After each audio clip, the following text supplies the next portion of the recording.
जय हिंद दोस्तों, रक्षित खन्ना के इस चैनल में आपका स्वागत है।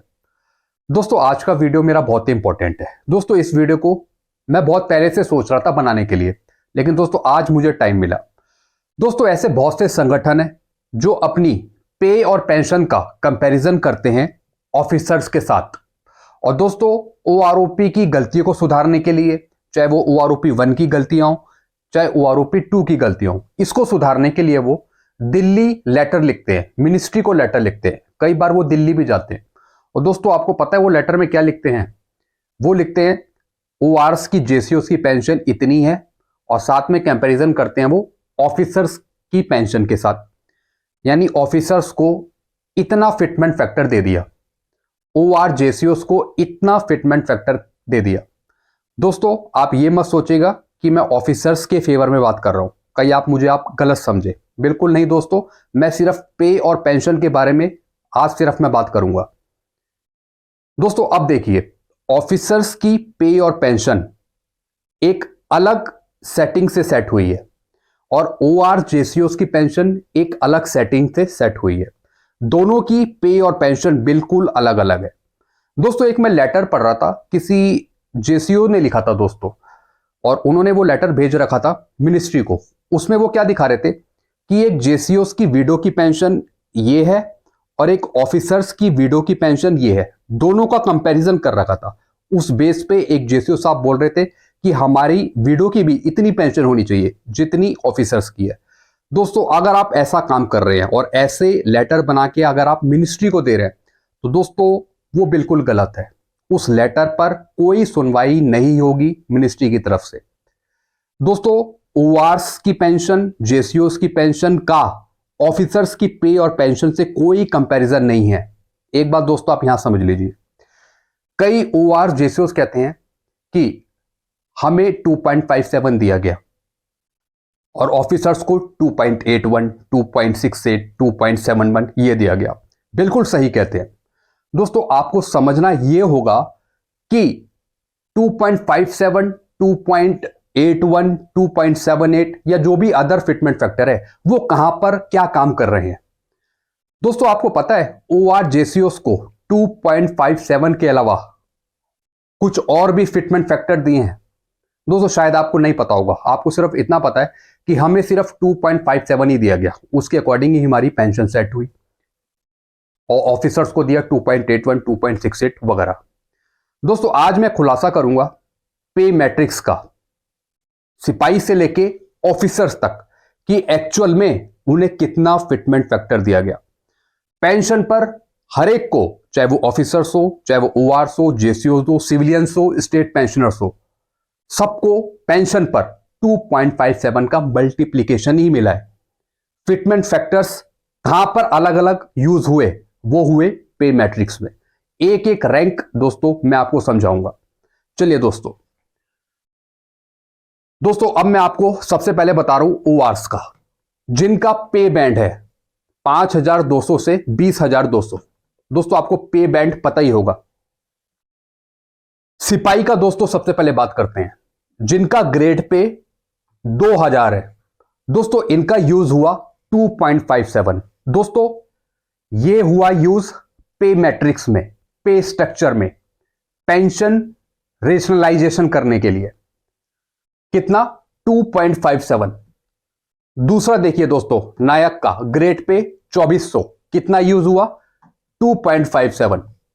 हवलदार का देखिए दोस्तों, ग्रेड पे 2800, कितना यूज हुआ? 2.57। दोस्तों सिपाही, नायक, हवलदार का आपने देख लिया, कितना यूज हुआ? 2.57, 2.57, 2.57। दोस्तों ये यूज हुआ, फिर से बता रहा हूं, पे मैट्रिक्स में, पे स्ट्रक्चर में। अब दोस्तों मैं आपको समझाऊंगा JCOs का,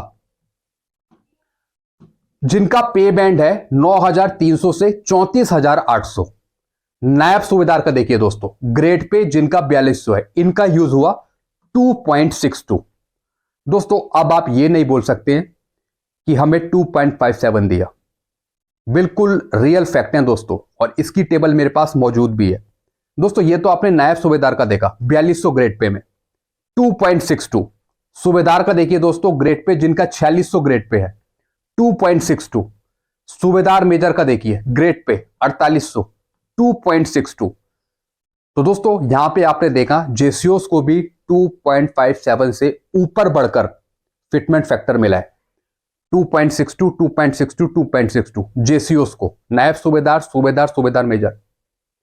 अब दोस्तों अगर इनको 2.62 मिला है तो पेंशन कहां पे कम हो गई इनकी 7 सीपीसी में, सबसे बड़ा क्वेश्चन है।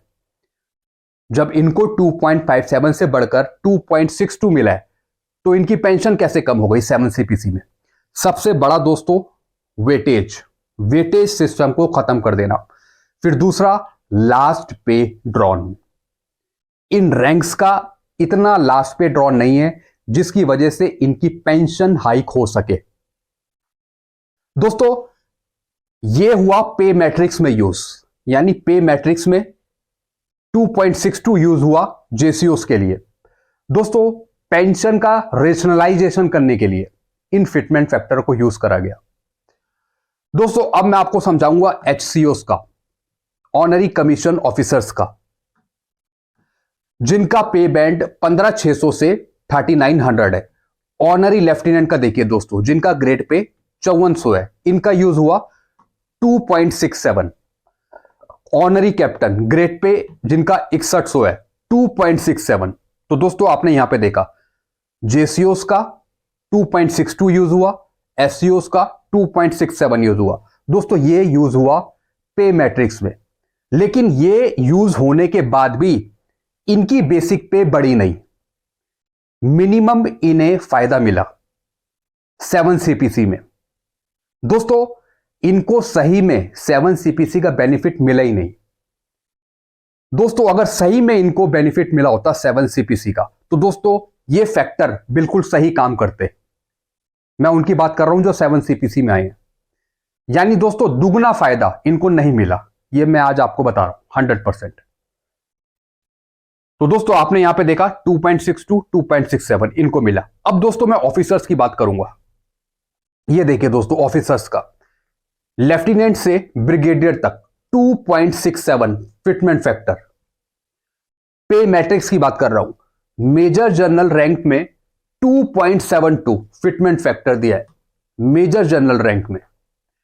लेफ्टिनेंट जनरल रैंक में 2.72 यूज हुआ, जिसे हम बोलते हैं HAG प्लस, हायर रैंक। ऐसी दोस्तों लेफ्टिनेंट जनरल APX जिनका पे बैंड 80,000 है दोस्तों, इनका यूज हुआ 2.81। जर्नल जिसे हम बोलते हैं COAS, एक हायर रैंक, सबसे मोस्ट हाईएस्ट रैंक, पे बैंड जिनका 90,000 है, इनका यूज हुआ 2.81 या फिर 2.78। तो दोस्तों आपने ये देखा किस तरीके से फिटमेंट फैक्टर यूज हुए। तो दोस्तों आप ये नहीं बोल सकते कि हमें सिर्फ 2.57 दिया। आपने यहां पे देखा जेसीओस को एससीओस को 2.62 दिया यहां पे, और एससीओस को भी 2.67 दिया। दोस्तों ये देने के बाद पेंशन कम हुई, इसका सबसे बड़ा कारण है सही में आपको पे मैट्रिक्स का सही फायदा नहीं मिला 7 सीपीसी में। ये मैं आपको स्टार्टिंग से ही बताता आया हूं। ना ही आपको 2013 का लेटर अप्लाई हुआ जिसमें टॉपअप स्केल के टॉपअप अमाउंट से आपकी पेंशन सेट होनी थी, वो बिल्कुल नहीं हुआ। उल्टा लास्ट पे ड्रॉन जितनी आपकी कम बनी उसी के हिसाब से आपकी पेंशन सेट कर दी। आपकी पेंशन में से वेटेज सिस्टम निकाल लिया गया, जिसकी वजह से आपकी पेंशन डाउन हो गई। बल्कि 2016 से पहले जो आए हैं उनकी पेंशन में सब कुछ मौजूद था, इस वजह से उनकी पेंशन हाइक हुई। लेकिन दोस्तों जो आगे आए 7 सीपीसी में उनकी पेंशन में ये कुछ नहीं था, जिसकी वजह से इनकी पेंशन डाउन होती गई होती गई होती गई। और दोस्तों इसका रिजल्ट पुराने वाले पेंशनर्स भुगत रहे हैं OROP 2 में। दोस्तों एक और चीज मैं आपको समझाऊंगा, आप अपनी पेंशन का ऑफिसर्स के साथ कंपैरिजन मत करें। पे और पेंशन का ऑफिसर्स के साथ कोई कंपैरिजन नहीं है। ऑफिसर्स अपनी पेंशन लेते हैं अपनी रैंक की पेंशन, अपनी क्वालिफाइंग सर्विस की पेंशन।